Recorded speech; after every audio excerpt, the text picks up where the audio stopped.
Welcome back to our channel. In today's video, we'll show you how to easily view only places in your saved items on Facebook using your PC. Let's get started. Step 1. Open Facebook. Launch your preferred web browser and navigate to the Facebook website. Step 2. From the left-hand side of your Facebook homepage, locate and click on the Saved option. Step 3. Once you're on the Saved page, click on Saved Items to access your saved content.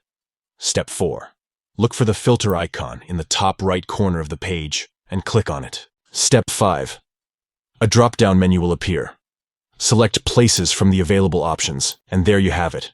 You've successfully filtered your saved items to view only places. Now you can easily browse through the places you've saved on Facebook using your PC. That's all for today's tutorial on how to only view places in saved items on Facebook using your PC. We hope you found this video helpful.